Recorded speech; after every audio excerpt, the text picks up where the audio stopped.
Hello again, fellow audiophiles. I am Wave Theory. This is the Truthear Pure. This is a $90 in-ear monitor with single dynamic driver and 3 balanced armatures. This was sent to me directly from Shenzhen Audio. They have asked nothing in return other than a fair and honest evaluation, which you are about to receive. If I am an affiliate link partner with any retailers who sell this IEM, I will put affiliate links down in the description and label them as such. If you like what I say about the Pure and you want to buy it and support the channel, please consider using one of those affiliate links. I will get a small kickback if you do.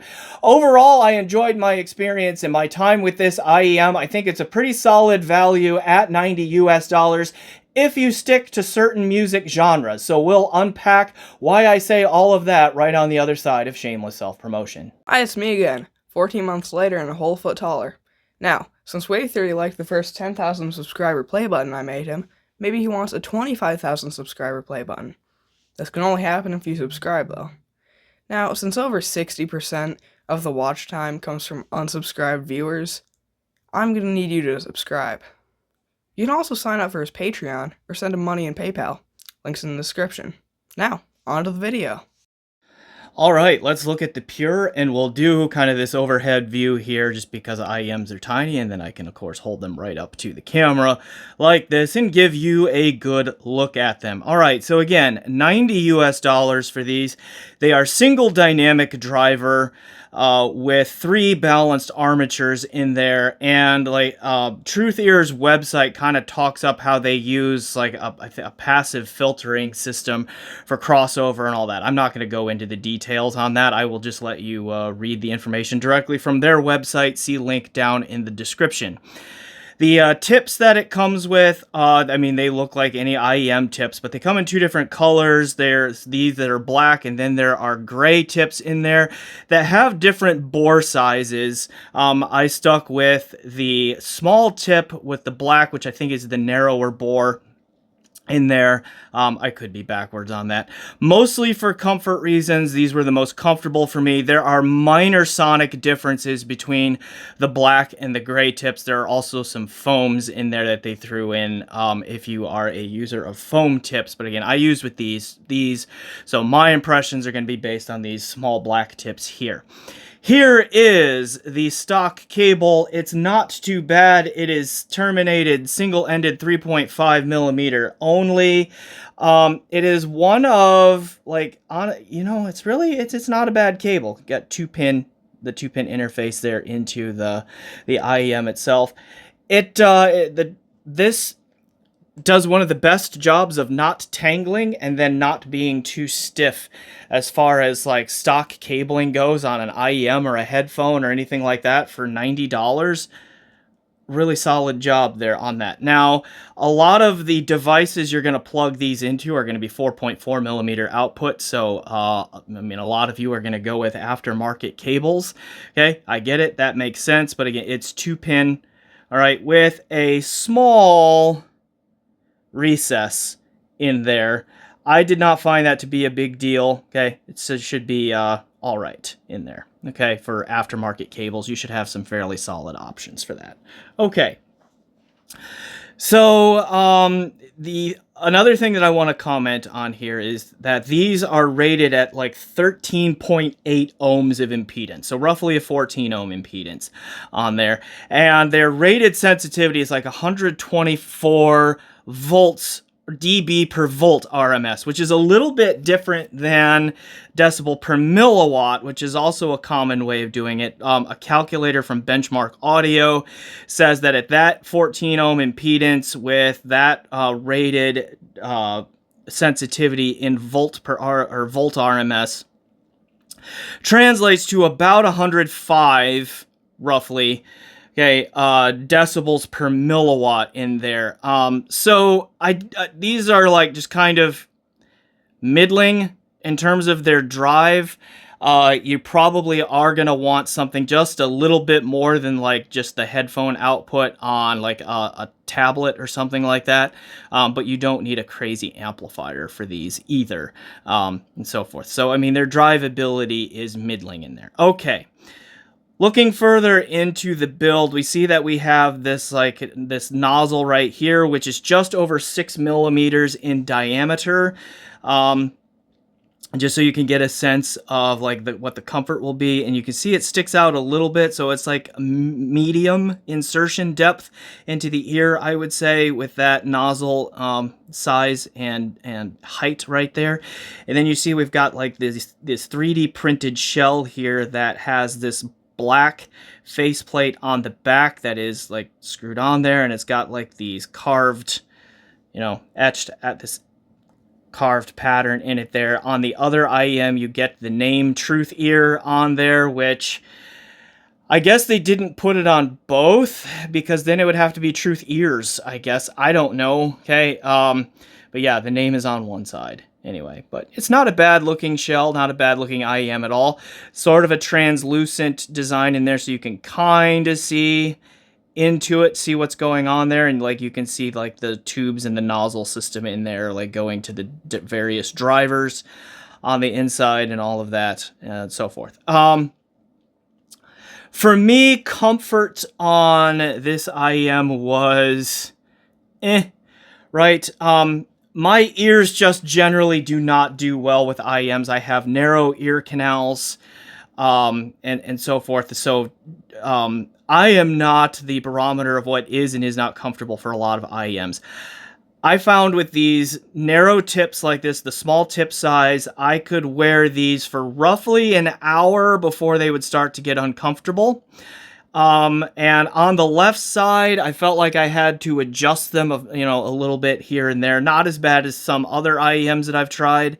They don't stay in as well for me as yet other IEMs that I have some experience with. So middling there. And then on the left side, again, like I would feel like when I wear these for an hour plus, like if I go to the gym or something like that where I had been using these, the next day, the opening of my ear canal can feel a little bit sore.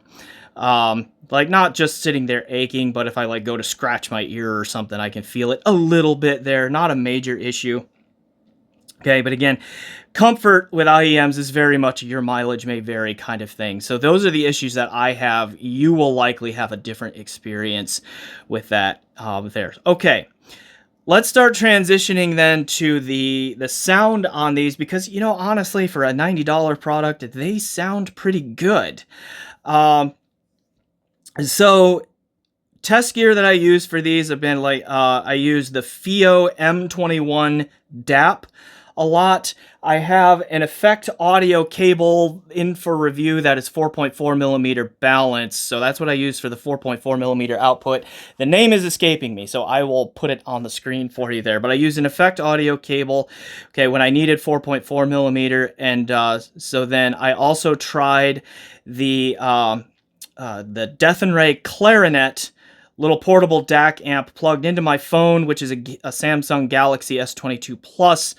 As the source there, using Rune Arc output into the clarinet there, and then I tried both the stock 3.5 millimeter cable there on that and that same effect audio 4.4 millimeter balanced cable right there. So those were the two sources that I mainly used, playing all lossless or high-res FLAC files or DSD files, either locally on a memory card in the M21 or like streamed via Rune on the Rune Arc app on my phone here at home.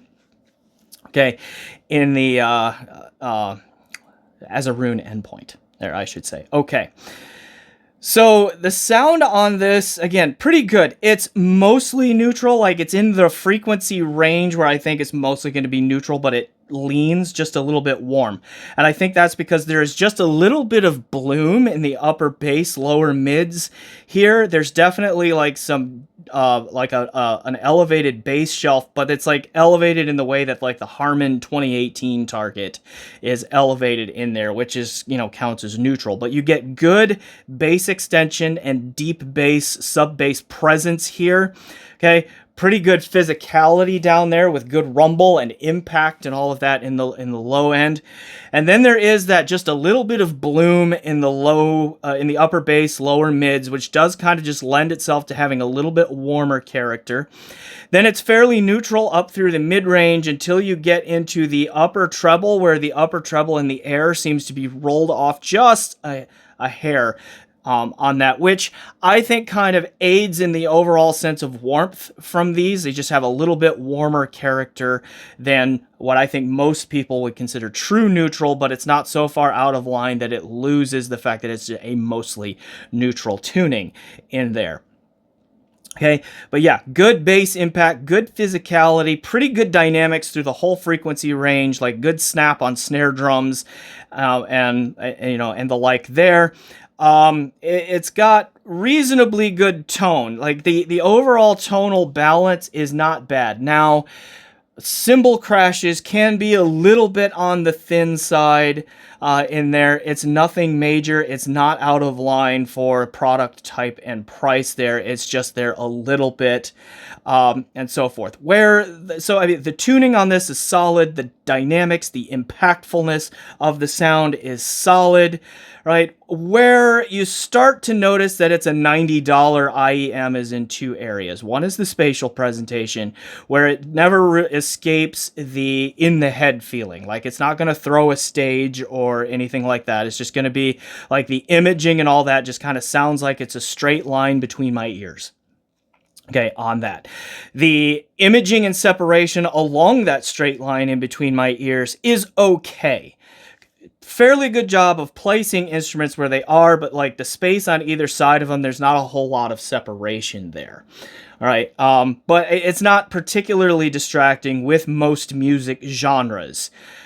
I think that this IEM, does lend itself better to some musical genres than others, so we'll come back to that in just a moment. All right, and that's kind of a lead into it there. The other area where this starts to behave, and sound like it's a $90 product is that the resolution isn't great either. This particularly shows up when you get into like larger scale classical music kinds of things. Like one of the test tracks that I use would be the Jurassic Park theme. From the John Williams in Vienna album there. And of course, you've got that's a live recording. You got a whole symphony orchestra going on. And that was just a little bit too much sonic information for these $90 pieces there to like really resolve and separate out all of that. So things like instrument and vocal separation are good on these up to a point. And then you can overwhelm them, and they just kind of lose some of their definition, their spatial definition, and then again, the ability to separate individual sounds out from each other there. So that kind of leads me into like what music genres are the best for the Truthear Pure, and I think it's like smaller scale stuff where you have fewer instruments and voices going on at once. Like so, large scale orchestral stuff like symphonies, like large movie soundtracks, those kinds of things. Those are out. You can get some rock type of stuff in there that does overwhelm these two, particularly if it's a live recording with a lot of audience noise and all of that sort of thing going on. Like that kind of gets muddy and all that kind of stuff here as well. But for most rock music, hip hop, EDM, contemporary pop kind of stuff, right? These are pretty good and sound pretty good, and they are fun. They've got like reasonably good tone and timbre to them. They have good, healthy sub-bass impact and presence. There is just that little bit of bloom in the upper bass, lower mids that gives them a warmer character to them, but also aids in some of that fun for those music genres that I just named in there. Just like kind of helps with the presence and the impact and all of that in there too. Okay, and then also those genres of music generally don't need super great imaging and separation. They of course benefit from it, but not in the same way that like larger scale orchestral works benefit from a really holographic spatial presentation in there. So overall then, I think these are a pretty solid product. I did not hear the Hexa, which these replace, so I can't tell you really what changes come from there. But just in my my experience with IEMs and like lower cost headphones and everything like this, these seem like a pretty solid value at 90 US dollars. Again, leaning a little bit warm, good sub bass impact and rumble, but stick to genres where there's just a little bit less instrumentation and vocals going on all at once. The busier music out there, I think you're going to want something a little bit more resolving and holographic than these, because it gets just a little bit mushy on there. But yeah, solid overall product, and with those music genres will get my recommendation. So all right, that'll be my review of the Truthear Pure. Please remember to like, subscribe, comment, check out my PayPal, my Patreon, consider joining a YouTube channel membership, and all of those things. Generally do those things you do to support YouTube channels, and as always, thanks for watching and enjoy the music.